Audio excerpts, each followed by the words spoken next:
Okay, we're going to continue with this same beat that we've been using in the previous video. We showed you how to build it, so this time we're going to switch this up. Currently it sounds like this.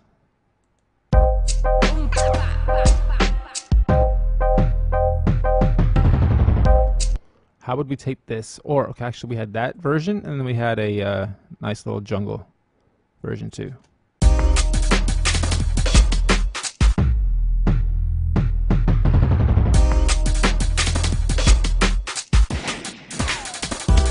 So how would we take this now and turn it into a house beat? If you wanted to, say you're into house. You have to know how genres work and what BPMs to work with for most types of music, and know how quantizing works. Because we don't have a quantizing option to change the quantizing, you have to use the BPM as your quantizing. So 175 would be the same as half of that, right? House usually works at 120 to 140-ish to be safe. So let's go down to like 130. You'll notice now that the beat sounds totally different.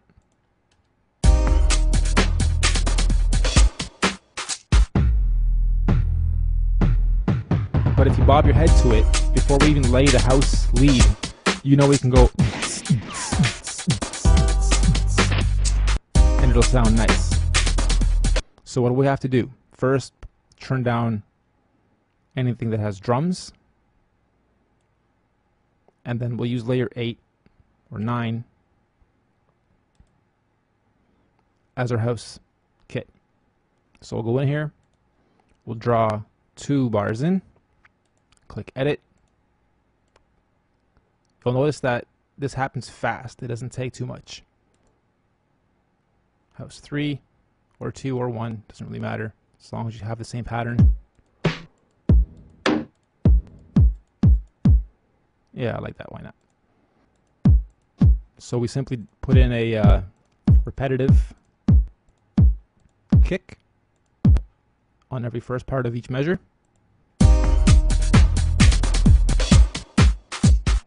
Okay, and then we can go one step further.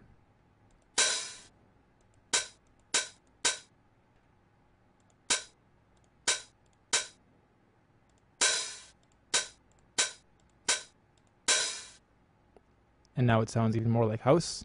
Let me turn that down a little bit.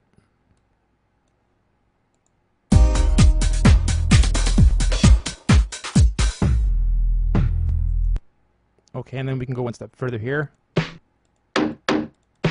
I like to do this with my house.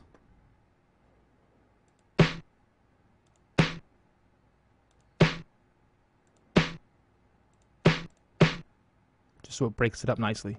Okay, so now we can even mute the other drum tracks, and you can hear that it is a pretty good, easy sounding, repetitive house pattern. Okay.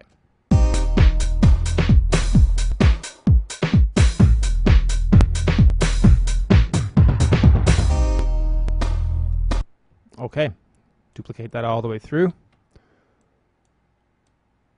We can now grow this out, and we will actually shortly, but I'm going to bring in some of the other layers now too. Mute some of the others too.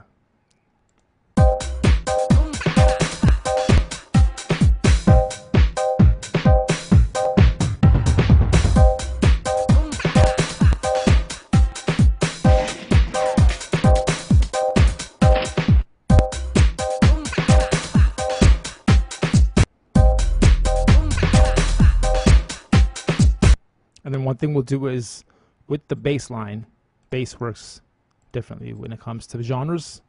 And in house, bass tends to work with a very kicky sort of sound that's also repetitive. And there's also actual tones, but we'll try to find something cool here that we can work with.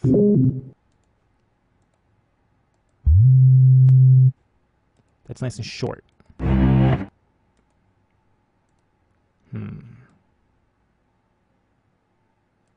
Low, quick. Perfect. And we'll unmute everything, and we already have a very nice 8-bar house loop. This will take a little bit to grow, but we're going to go to 32 bars. Give it some time. It's calculating everything. You'll notice that things become a little bit more complex looking because you're literally seeing 32 bars. And you can see that some of the bars at the end there were a little bit too far over. Just snap those back into place. And now, I mean, everything's still the same. You can still drag everything. You can still copy stuff. Here's what we started making our house kicks and patterns. So we'll copy that over first and we'll edit it. And then here, I want to fill this right in now. And I want to have some claps happening too.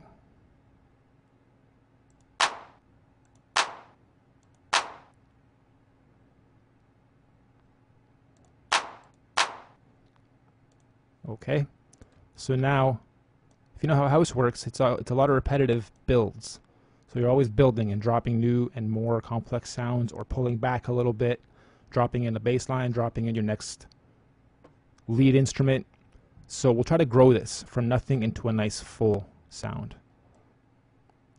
Okay, so already we have a very nice 32 bar loop now, and we can see how this sounds live, or we can go to export and then export it to our wave. Turn the master down a little bit.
Okay, so when house usually starts, let's see, you export that. You can use that as a good midpoint of your track, or just loop that right there a bunch of times. But usually what happens with house is it starts off very soft.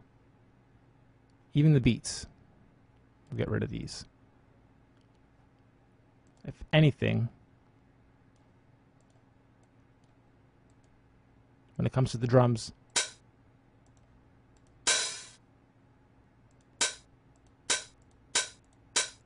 maybe start off with a little bit of a hi-hat for the first couple, and then bring in some of the other sounds. I won't even bring in the bass yet.